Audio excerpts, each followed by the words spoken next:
Hello students, hope you all are good and revising properly at home, as I am getting some good feedback also from some of the students, and these kind of feedbacks is my actual energy, are my actual energy. Now see, today we are going to start our new chapter, that is chapter number 18, Consumer and Legal Awareness and Right to Information. See, इस chapter में आपको 4 mark का एक question मिलने वाला है board में. You will get one question of 4 mark in board examination. And let me tell you one thing. इस चैप्टर में सब कुछ बताया गया है रिगार्डिंग अवेयरनेस. देखिए, पहले मैं बता देती हूँ, पढ़ तो आप लोग सारा कुछ चुके हैं, लेकिन फिर भी बहुत सारी चीजें होती हैं जो आप लोगों को टच में नहीं होंगी. 4 मार्क्स का एक क्वेश्चन आएगा. किस तरह से क्वेश्चन आ सकता है that I will tell you. अभी देखिए, सबसे पहले इस चैप्टर में बताया क्या गया और ये क्यों नेसेसरी है. ये चैप्टर इतना नेसेसरी क्यों है और इतना इम्पोर्टेंट हमारी डेली लाइफ के लिए भी क्यों है. सी, हम सब कंज्यूमर्स हैं और हम डे टू डे लाइफ में एक्सप्लॉइट हो जाते हैं. एक्सप्लॉइट होने के साथ साथ हमें खुद के राइट्स भी सारे नहीं पता है. इवन हमें ये भी नहीं पता है कि गवर्नमेंट ने हमें क्या क्या प्लेटफॉर्म्स प्रोवाइड किए हुए हैं जिनका यूज करके हम अपने कंज्यूमर राइट्स का क्या कर सकते हैं, एक प्रॉपर यूटिलाइजेशन कर सकते हैं. साथ ही साथ हमारे अंदर लीगल अवेयरनेस क्या होनी चाहिए. लीगल अवेयरनेस क्या होती है ये आज इस चैप्टर में आपको बताया जाएगा. एंड राइट टू इन्फॉर्मेशन, तो आज मैं लीगल अवेयरनेस तक कंप्लीट करूंगी. And right to information we will do in next video. Now see, what is a consumer. देखिए, a person, first of all there is a definition of consumer, that is a person who is utilizing any final goods or services is known as consumer. और person के लिए आपकी book में 4 points लिखे हुए हैं कि according to a act person क्या क्या होगा. एक joint Hindu family can be a person, a registered और नॉन रजिस्टर्ड फर्म, कोई भी रजिस्टर्ड या नॉन रजिस्टर्ड इंस्टीट्यूशन या फर्म, वो भी क्या कहलाता है, पर्सन कहलाता है या कंज्यूमर कहलाता है. उसके बाद कोऑपरेटिव ऑर्गेनाइजेशन और साथ ही साथ ग्रुप ऑफ सम पर्सन. अभी ये इतना इंपॉर्टेंट नहीं है. जो नेक्स्ट, जो सबसे इंपॉर्टेंट टॉपिक, पहला इंपॉर्टेंट टॉपिक इसके लिए, that is reasons of exploitation of consumer. ये बहुत इंपॉर्टेंट है. Reasons for exploitation of consumers, ये आपका हेडिंग है और इससे क्वेश्चन डायरेक्ट बनता है 4 मार्क्स का. I am writing short. See, अभी ये 4 मार्क का क्वेश्चन आता है तो मिनिमम आप 6 to 7 पॉइंट्स लिख कर आएंगे. पॉइंट वाइज लिखेंगे और मिनिमम 6 to 7 पॉइंट्स लिखेंगे. तो क्या क्या रीजन है जिनकी वजह से कंज्यूमर का एक्सप्लॉयटेशन होता है. देखिए, पहला रीजन ये है परचेजिंग अ गुड और services without paying any attention to the quality, quantity, price. समझ रहे हैं कि इंसान, जो भी कंज्यूमर है यानी जो हम लोग हैं, हमारा एक्सप्लॉयटेशन कब होगा, जब हम कोई भी कमोडिटी, कोई भी गुड, कोई भी सर्विस परचेज कर रहे हैं, उसके टर्म्स एंड कंडीशंस नहीं जान रहे हैं या उसकी क्वालिटी और क्वांटिटी के बारे में नहीं जान रहे हैं और हम सिर्फ क्या करते हैं, उसको बाय कर देते हैं. फॉर एग्जांपल क्या है कि आप लोगों ने मूवी देखी होगी ओ माय गॉड, तो उसमें जो इंश्योरेंस कंपनी है उसके टर्म्स और कंडीशंस होते हैं कुछ. उन्होंने उस वक्त इतना जाना नहीं, समझा नहीं और उन्होंने वो इंश्योरेंस ले लिया था. मिस्टर परेश रावल जी ने, तो उन्होंने वो इंश्योरेंस ले लिया था. तो अभी आपको ये बात समझ में आई होगी इस मूवी से कि उन्होंने क्या शो किया. उन्होंने शो किया that he is not legally aware. वो लीगली अवेयर नहीं, उन्होंने लेस लीगल अवेयरनेस शो किया या lack of legal awareness show किया. और ये एक रीजन होता है कंज्यूमर के एक्सप्लॉयटेशन का. तो फर्स्ट रीजन क्या है, purchasing the goods and services. Book में पॉइंट्स लिखे हैं, I am just explaining. Purchasing the goods and services without having या without taking the information regarding the quality, quantity, price, etc. And the next point is not selecting the good option. See, हमारे पास बहुत सारे choices होते हैं market में, पर हम खुद से ही क्या करते हैं, या तो मनी सेव करने की वजह से, या हम सुनते आ रहे हैं किसी से कि भाई ये अच्छा है, हम खुद से एक उसके मतलब आप कह सकते हैं कि मटेरियल्स जो यूज हुए हैं उसे बनाने में, उसकी क्वालिटी को चेक किए बिना हम खुद एक करेक्ट ऑप्शन चूज नहीं करते हैं due to lack of information. हमारे पास खुद जानकारी कम होती है इसकी वजह से. दूसरा, लैक ऑफ रिटन और अनरिटन इंफॉर्मेशन ऑफ कंपोनेंट. जैसे कोई भी गुड या सर्विस, बिस्किट पैकेट है, उसमें क्या क्या है, हो सकता है कि आपसे वो इंफॉर्मेशन छिपाई भी गई हो, उस पर जो मेनली यूज हुआ है वो लिखा ही ना हो. तो lack of written and unwritten information regarding the product, ये भी एक रीजन है। उसके बाद believe on the written content on the goods. For example इस पे लिख रहा है इतना परसेंट एनर्जी, फॉर एग्जाम्पल मैं किसी का नाम नहीं लूंगी, बट एक अभी recently I have read a news regarding a milk powder, not a milk powder actually, I would say a powder which we generally add in our milk. There is a powder, a company which sells a powder which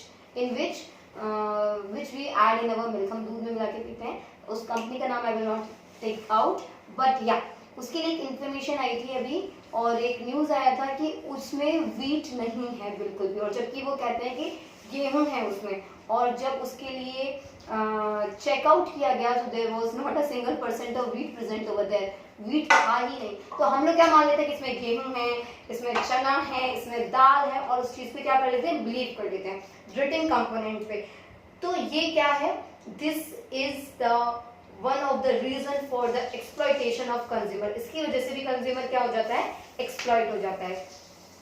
दूसरा ये 4 points हो गए। One more, illiterate consumer, उसको पता नहीं है, दुकानदार illiterate है, जानकार नहीं है, थोड़ा कम पढ़ा लिखा है, तो शॉपकीपर्स ऐसे इलिटरेट कंज्यूमर्स का बहुत फायदा उठाते हैं। तो ऐसे इलिटरेट कंज्यूमर्स के लिए क्या करते हैं, इलिटरेट होने की वजह से उनका एक्सप्लॉयटेशन होता है। देखिए कितने सारे पॉइंट्स हो गए।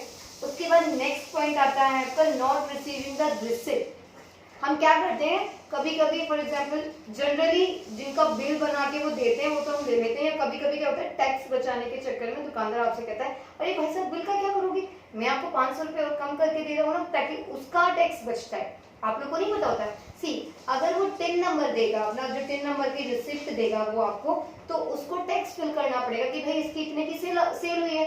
तो क्या करेगा, जो आइटम आपको वो कहते थे भाई रिसिप्ट बना के दूंगा ना, तो ये आइटम आपको 12,000 का पड़ेगा, और मैं आपको विदाउट रिसिप्ट कितने का दे रहा हूँ, 11.5 में दे रहा हूँ। आपका तो फायदा हो रहा है ना, क्या दिक्कत है। मैं आपको टिन पे नहीं लिख के देता हूँ, उस पर 3 नंबर वाला जिसका ऑफिशियल बिल है वो नहीं देता हूँ, आपको लिख के दे देता हूँ। मैं 11,500 रुपए की नॉर्मल पेपर पे लिख के दे जाता है 11,500 रुपए, आप उसको देकर चले जाते हैं उतना पैसा।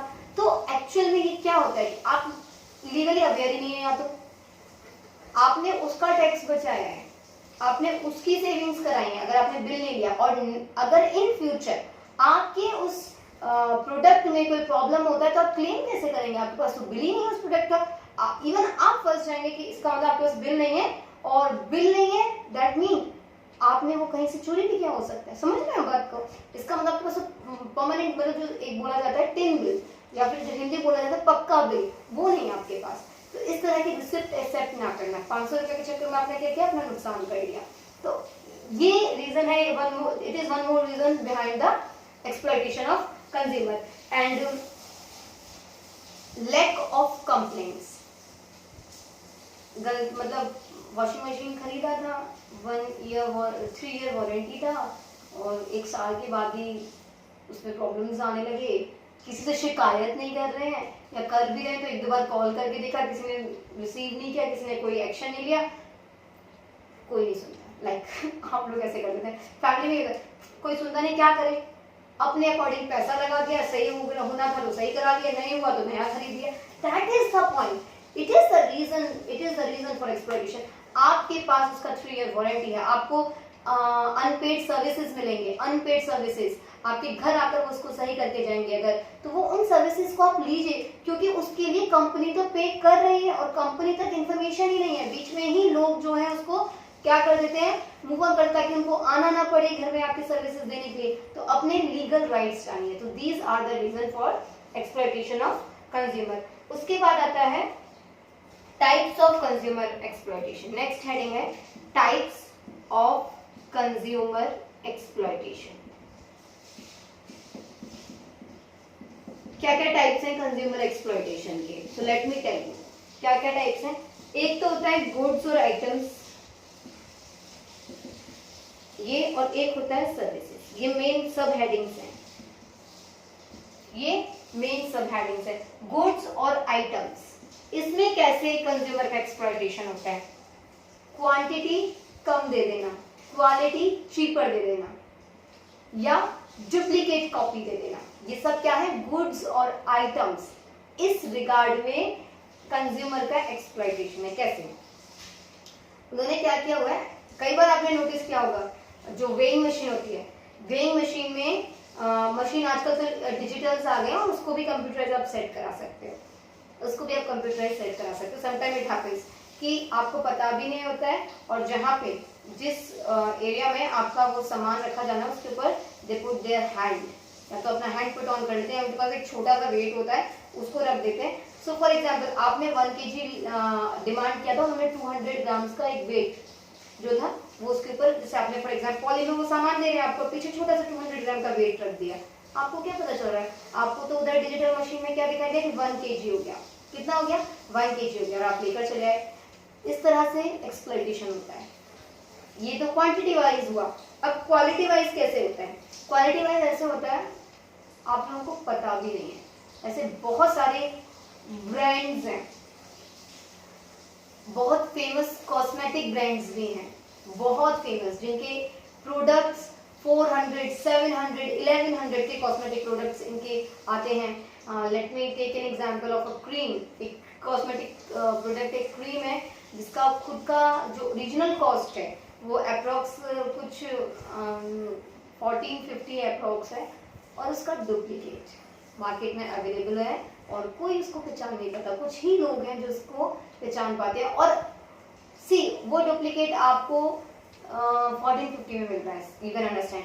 ऐसे बहुत सारे प्रोडक्ट्स हैं, आपको पता भी नहीं होता, उनकी कॉपीज निकले हुए हैं, है ना। तो जो कॉपीज निकले हुए हैं कॉस्मेटिक प्रोडक्ट्स के या किसी भी फूड आइटम के कॉपीज निकाल दिए हैं, तो इसी को क्या कहते हैं, इसी को कहते हैं कि आपको पता नहीं और वो आपकी क्वालिटी वाइज क्या हो गया, आपका एक्सप्लॉइटेशन हो गया।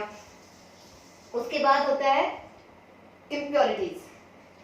आइटम्स या गुड्स में इम्प्योरिटीज हो, चावल आपने खरीदा, कंकड़ पत्थर, दाल में कंकड़ पत्थर, तो क्या हुआ, वेट बढ़ गया उसका, फॉल्स क्वांटिटी हो गई और साथ ही साथ इम्प्योर है।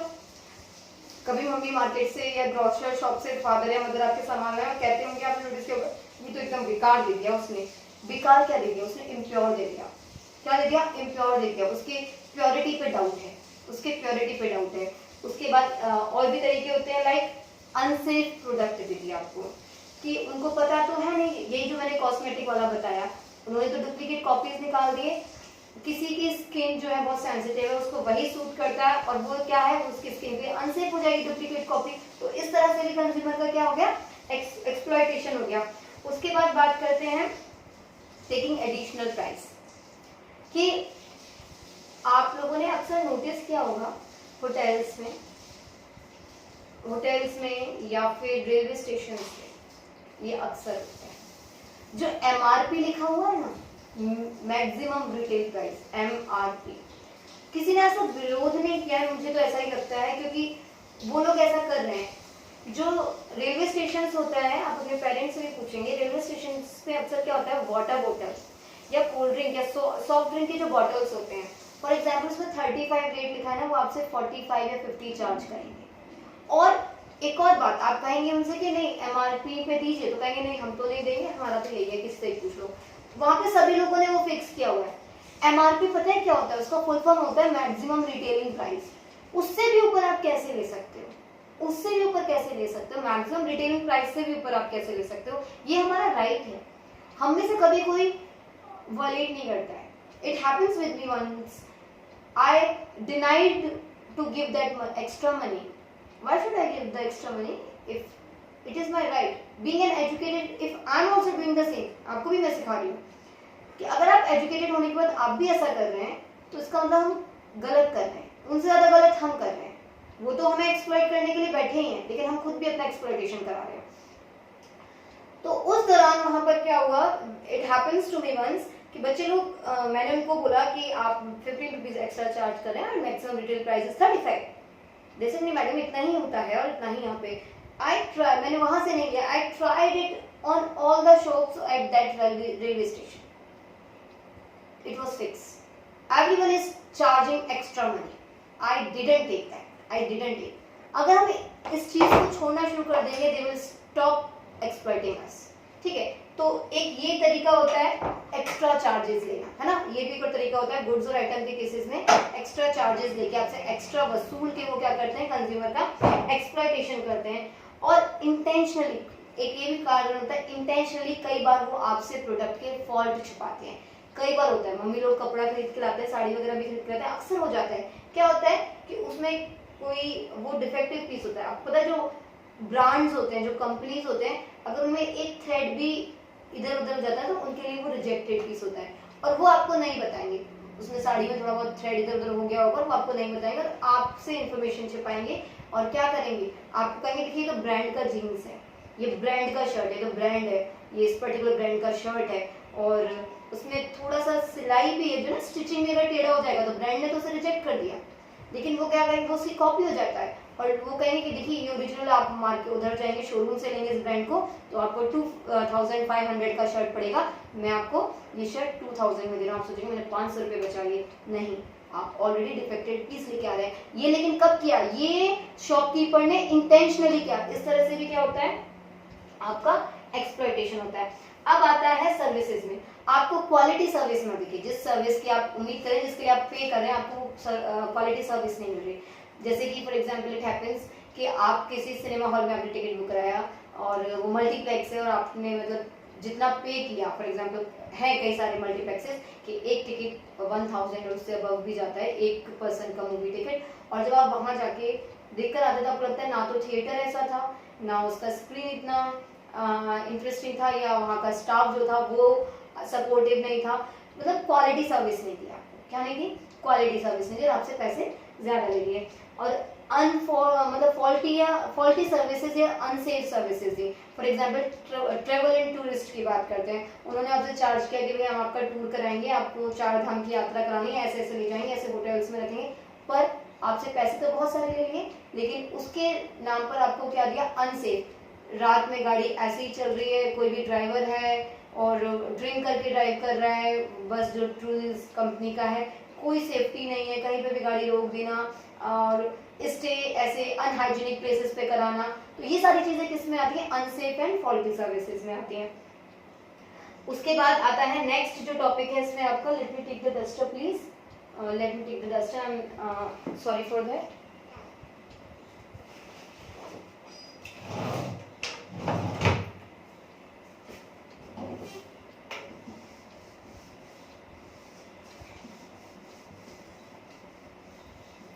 नेक्स्ट है आपका कंज्यूमर राइट्स। नेक्स्ट है आपका कंज्यूमर राइट्स। देखिए कंज्यूमर राइट्स में कौन कौन से राइट्स आपको मिले हुए हैं। The first one, right of protection against harmful goods. आपको सिर्फ नेम आने चाहिए, आप अपने आप लिखे आएंगे। राइट ऑफ प्रोटेक्शन, जैसे हमें फंडामेंटल राइट्स मिले ना, ऐसे हमें कंज्यूमर राइट्स भी मिले हुए हैं। Rights of protection against harmful goods. अगर कोई सामान खराब है या हार्मफुल है आपके लिए, तो आपके पास उसके खिलाफ भी क्या है, राइट है। क्या है, राइट है। उसके बाद second, right of information regarding the goods and services. Right of information, right of information for goods and services। आप पूछ सकते हैं इस प्रोडक्ट की वारंटी क्या है, इसके साथ कोई फ्री आइटम तो नहीं है, इसकी क्या क्या फीचर्स हैं, आप इसकी सर्विसेज क्वालिटी क्या है, इसकी मेंटेनिंग कॉस्ट क्या है, ये सारी चीजें पूछ सकते हैं। आपके पास अधिकार है, आप इंफॉर्मेशन ले सकते हैं। उसके बाद है right of getting various types of goods also. right of getting various types of good also। वो कैसे समझाते हैं। फॉर एग्जाम्पल आप बिस्किट खरीदने गए और शॉपकीपर आपसे कह रहा है नहीं भाई यही वाला बिस्किट पैकेट ले लो, आप तो यही लो। क्यों ले, हमारे पास चॉइसेस हैं, मार्केट में चॉइसेस अवेलेबल है, आप हमें सारे चॉइसेस दिखाइए, हमारा जो मन होगा हम वो लेंगे। आप फ्रिज खरीदने जाते हैं, आपके पेरेंट्स, और जो शॉपकीपर है वो कहता है पर्टिकुलर किसी एक कंपनी के लिए, शायद उसको वहां से कमीशन ज्यादा मिलता होगा, नहीं आप तो इस कंपनी का लीजिए, ये कंपनी का फ्रिज बहुत अच्छा चलता है, क्यों हम क्यों ले आपके कहने से, हम क्यों ले? There is a right for a consumer for exploring the choices, वो चॉइसेस को एक्सप्लोर कर सकता है, उसका जो मन आएगा वो उस चॉइस में अपनी चॉइस के अकॉर्डिंग है। सो वेरियस ऑप्शंस उसे दिखाने का अधिकार है उसके पास कि आप उसे वेरियस ऑप्शंस प्रोवाइड करें। आपके पास में मना कर दीजिए, वो दूसरे शॉप पर चला जाएगा, पर आप उसे ये नहीं कह सकते कि नहीं यही वाला लीजिए। नो, अगर आपके शॉप के पर मोर than one type of choices available है तो ये कंज्यूमर का राइट है कि आप उसे वो सारे चॉइसेस क्या करें, उसे शो करें, उसे प्रोवाइड करें, and that consumer will choose according to his और हर विल। ये आपके 3 हो गए। उसके बाद और जो आपके राइट्स हैं वो मैं आपको बता देती हूँ। There are 6, there are 6 fundamental rights. Similarly, there are 6 consumer rights also. The 4th one is right of being voiced through various forums.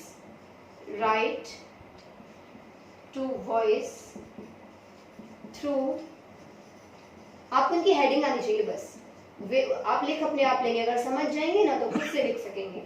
Various forums, आप कहेंगे मैम ये क्या है, समझ कम आया क्योंकि ये लोगों को कम ही समझ आता है इसके थ्रू। देखिए, एक national consumer disputes redressal commission है, national consumer dispute redressal commission.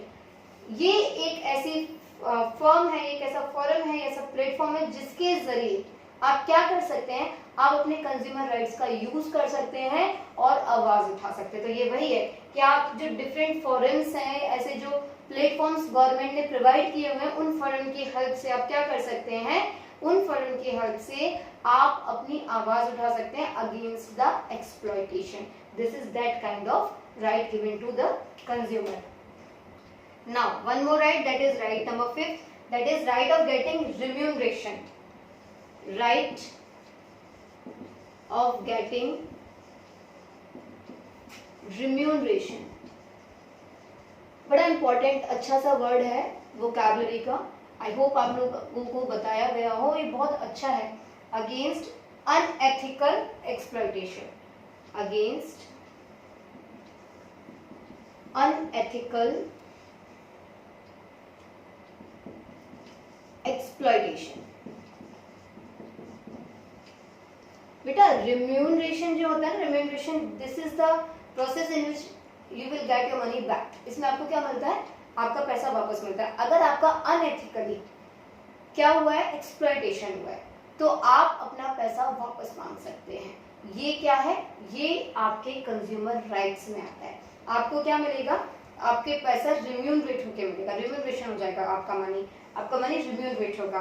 उसके बाद है 6th one, right of getting consumer education. For example right of getting, ये सबसे इंपॉर्टेंट क्यों है ये बताएंगे हम। The most important, getting consumer education. हमने अभी एक नाम लिया था, national consumer dispute redressal commission. National consumer dispute redressal commission, ये एक फोरम है, ये कमीशन एक ऑर्गेनाइजेशन है जो कंज्यूमर राइट्स के लिए आवाज उठाने में आपकी मदद करती है। साथ ही साथ इसकी हेल्प से आप क्या कर सकते हैं, कंज्यूमर एजुकेशन के लिए भी क्या कर सकते हैं, आप अधिकार रखते हैं। फॉर एग्जाम्पल मैंने बताया था एक्सप्लॉयटेशन क्यों होता है, कई कंज्यूमर्स इलिटरेट होते हैं, उनको पता ही नहीं होता है। तो आप इस तरह के जो फोरम्स हैं, इस तरह की जो ऑर्गेनाइजेशंस हैं जो गवर्नमेंट ने फ्रेम किए हुए हैं, आप इनसे क्या कह सकते हैं, आप फॉर एग्जाम्पल आप इलिटरेट कंज्यूमर, मेरे को नहीं पता कंज्यूमर के राइट्स क्या हैं, तो मैं इस फोरम से डिमांड कर सकती हूँ please make me aware from all my rights. So आपको कंज्यूमर एजुकेशन लेने का पूरा हक है। आप इस फोरम की हेल्प से, that is national consumer dispute redressal commission, इसकी हेल्प से आप क्या कर सकते हैं, अपनी आवाज भी उठा सकते हैं अगेंस्ट कंज्यूमर एक्सप्लॉयटेशन। साथ ही साथ आप इससे कंज्यूमर एजुकेशन की डिमांड भी कर सकते हैं। भाई मुझे कंज्यूमर राइट्स नहीं पता है, कंज्यूमर के क्या क्या अधिकार है, कंज्यूमर के अधिकार ही नहीं है, कंज्यूमर के कर्तव्य भी हैं कुछ। कंज्यूमर को खुद से सामान लेते वक्त अवेयर होना चाहिए। ऐसा नहीं है कि सारे एक्सप्लॉइटेशन क्यों होता है? क्योंकि कंज्यूमर क्यूरियस नहीं है, जागरूक नहीं है। क्या नहीं है? जागरूक नहीं, इसलिए कंज्यूमर का एक्सप्लॉइटेशन होता है। तो ध्यान रखेंगे, कंज्यूमर के पास अधिकार भी हैं और कुछ कंज्यूमर के राइट्स के साथ साथ कंज्यूमर के से उसके ड्यूटीज भी है, ड्यूटीज ऑफ कंज्यूमर भी है, ये भी पढ़ना है आपको। ध्यान रखेंगे, ड्यूटीज ऑफ कंज्यूमर ऑल्सो। आपको रिसिप्ट लेना है, आपको चॉइसेस खुद एक्सप्लोर करने हैं, आपको वेट, क्वांटिटी, क्वालिटी सबका ध्यान रखना है। ये सारी चीजें ड्यूटीज है कंज्यूमर की। ऐसा नहीं कि आपका एक्सप्लॉइटेशन हो गया। कंज्यूमर कोर्ट में जब आप जाएंगे ना तो आपसे भी सवाल किया जाएगा, आपने क्यों नहीं मांगा था पक्का बिल? जो मैंने बताया ना कि टिन बिल नहीं दिया था फ्रिज का या वॉशिंग मशीन का, तो क्यों नहीं दिया था? आपने क्यों नहीं दिया था? आपने 500 रुपए बचाने के चक्कर में टिन बिल क्यों नहीं दिया था? तो ये आपकी ड्यूटीज हैं, आपसे भी क्रॉस क्वेश्चन किया जाएगा। तो ये थे राइट्स टू कंज्यूमर। अब आती है ड्यूटीज ऑफ कंज्यूमर। मैंने बताया था ना ड्यूटीज भी है कंज्यूमर की। Now duties of consumer, let us discuss what are the duties of consumer.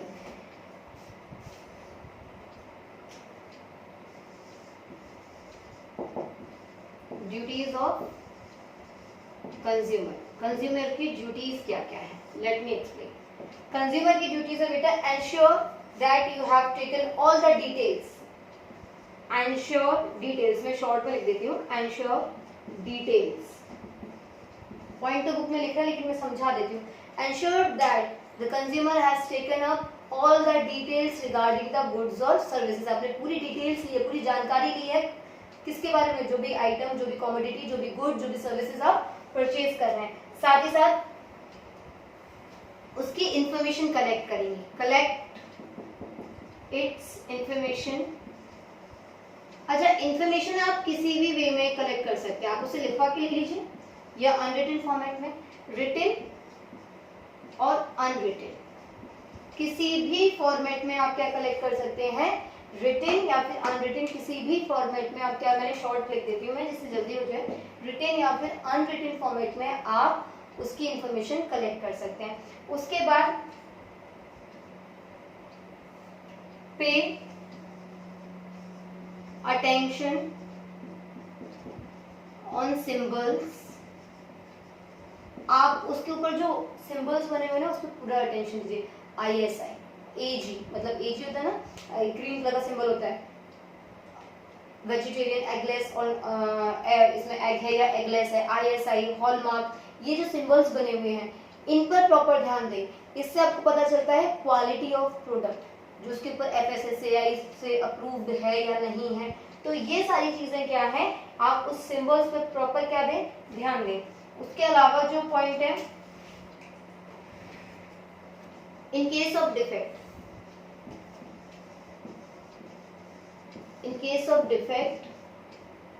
Intimate the shopkeeper immediately. बिल्कुल जल्दी से उसको बताएं। ऐसा ना हो कि आप क्या करें, आप टाइम लेने में बिजी हो जाए, क्या अरे बता देंगे, आपको तुरंत उसको बताना है कि नहीं तो क्या होगा, हो सकता है आपका वारंटी पीरियड निकल जाए या सर्विस पीरियड निकल जाए। जैसे इसमें कोई खराब लगते हैं तुरंत बताइए, आपकी ड्यूटी है, आपको बताना है। आप फिर कैसे अपने राइट्स के लिए लड़ रहे हैं? आपके सिर्फ राइट्स ही नहीं है, आपकी ड्यूटीज भी है। Being a consumer you are having duties also like citizen. जैसे फंडामेंटल कॉन्स्टिट्यूशन चैप्टर क्लास 8 में आप पढ़ के आए होंगे, तो वहां पे आपके फंडामेंटल राइट्स के साथ साथ आपके एज अ सिटीजन क्या है, ड्यूटीज भी हैं। इसको मैं इरेज करती हूँ। उसके अलावा और क्या ड्यूटीज है एज अ कंज्यूमर?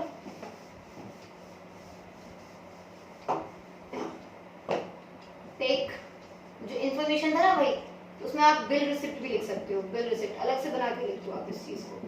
उसके बाद take proper detailing of your complaint.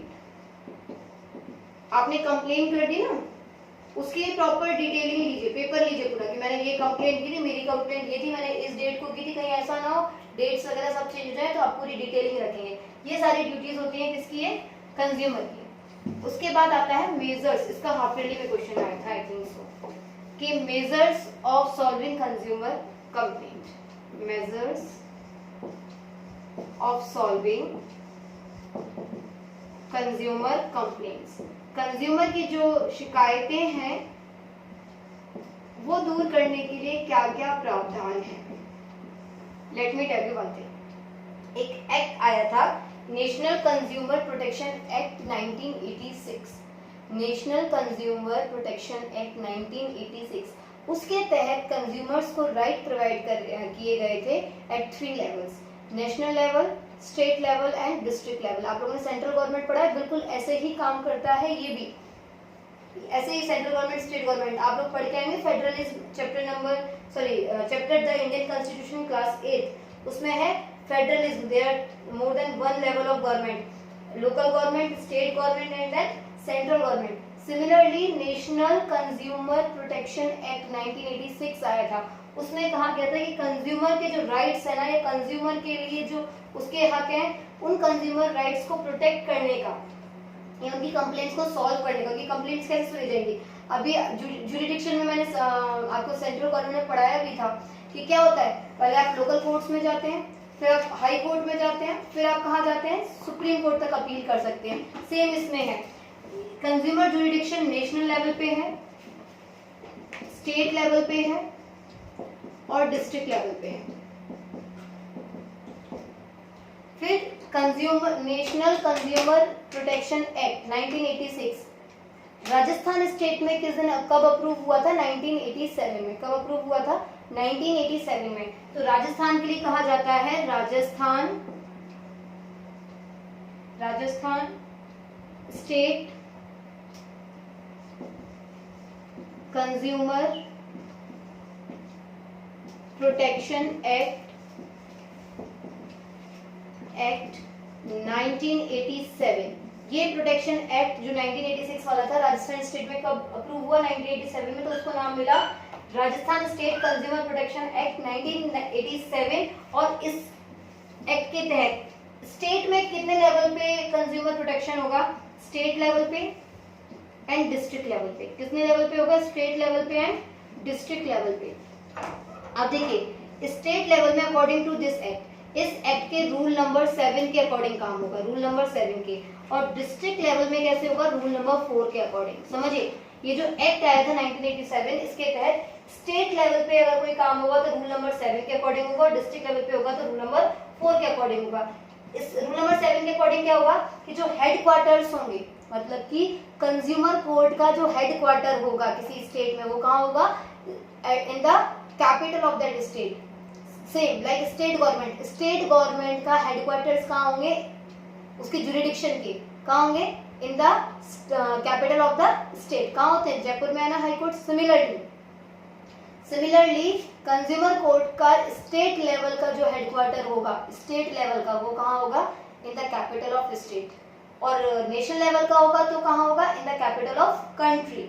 उसके बाद बात आती है जो वर्क होंगे, वर्किंग आवर्स होंगे इसके ऑफिसर्स के या जो इसके ऑफिस पर्सन्स हैं उनके, सिमिलरली होंगे स्टेट गवर्नमेंट के।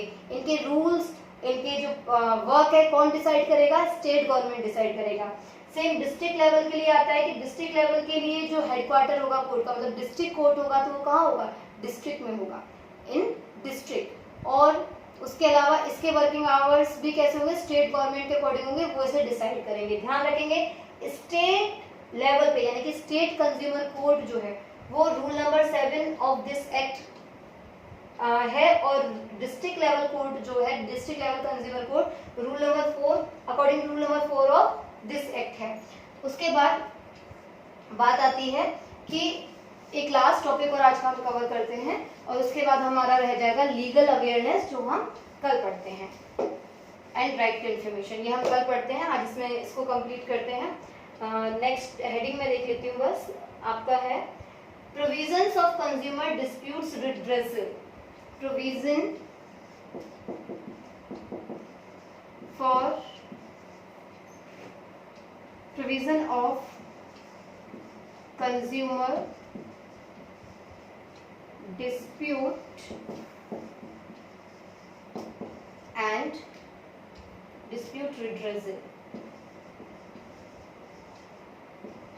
जो भी डिस्प्यूट्स हैं कंज्यूमर के, जो भी परेशानियां हैं कंज्यूमर की, आप उन्हें रिड्रेसल कैसे करेंगे? मतलब जुरिडिक्शन पढ़ रहे हैं एक तरीके से, जैसे आपने सेंट्रल गवर्नमेंट में और स्टेट गवर्नमेंट में अपीली जुरिडिक्शन पढ़ा है, सेम हम यहाँ पे वही पढ़ रहे हैं। जैसे वहाँ पर होता था ना कि स्टार्टिंग में एक लिमिट थी कि 20 लाख से बिलो का कोई केस है तो वो सुप्रीम कोर्ट में नहीं जाता था, लेकिन अब वो लिमिट हटा दी गई थी, अब कोई भी केस डायरेक्ट सुप्रीम कोर्ट तक अपील किया जा सकता है।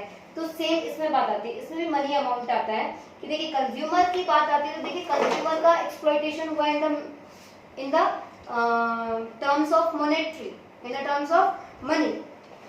तो इसमें जो कहा गया है वो ये कहा गया है कि 20 लाख से बिलो कोई भी अगर फ्रॉडरी हुई है, if there is any forgery or any complaint which is in which the money involved is less than rupees 20 lakh, then the case will be registered and then the dispute will be registered in the district level. district level का जो consumer court है 20 लाख तक का मामला वहाँ पे क्या कर सकते हैं, दर्ज करा सकते हैं। उसके बाद बात आती है आपकी कि उसके अलावा जो आपके 20 लाख से लेके 1 करोड़ तक की जो भी फ्रॉडरी हुई है या आपकी कंप्लेंट है वो आप डायरेक्ट लॉन्च कर सकते हैं। कहाँ पर? वो आप डायरेक्ट लॉन्च कर सकते हैं स्टेट लेवल पे, मतलब कि स्टेट लेवल कंज्यूमर कोर्ट में, डायरेक्ट स्टेट लेवल के हेडक्वार्टर्स में, अगर आपका मामला 20 लाख से 1 करोड़ के बीच है। उसके अलावा अगर आप इन दोनों से भी सहमत नहीं होते हैं, आपका केस और इसमें अपील का भी है, अगर आप इससे भी सहमत नहीं होते तो आप कहाँ तक पहुँच सकते हैं? अगर मोर देन 1 करोड़ है तो आप मोर देन 1 करोड़ का कहाँ केस कर सकते हैं? नेशनल लेवल पे, नेशनल लेवल कंज्यूमर कोर्ट में केस कर सकते हैं। और साथ साथ ये जितने भी केसेस हैं अगर आप इनसे क्या नहीं होते, सेटिस्फाई नहीं हो सकते हैं तो जैसे डिस्ट्रिक्ट लेवल से, जैसे अपीली जुरिडिक्शन में हमने पढ़ा था, तो डिस्ट्रिक्ट लेवल से आप कहाँ ले जाएंगे अपने केस को? स्टेट लेवल कंज्यूमर कोर्ट में, और स्टेट लेवल से कहाँ ले जाएंगे आप? नेशनल लेवल कंज्यूमर कोर्ट में।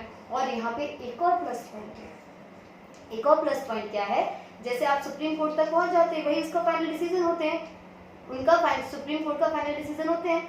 तो अब बात आती है कि नेशनल लेवल कंज्यूमर कोर्ट के डिसीजन से भी अगर आप सेटिस्फाई नहीं है, so you can take your petition, you can take your appeal up to the supreme court. समझिए, कंज्यूमर कोर्ट के लास्ट कोर्ट तक भी आप पहुंच जाते हैं, नेशनल कोर्ट तक। उसके बाद भी अगर आप सेटिस्फाइड नहीं है तो आप अपनी कंप्लेंट या अपना जो पिटीशन है उसकी अपील कहाँ लगा सकते हैं?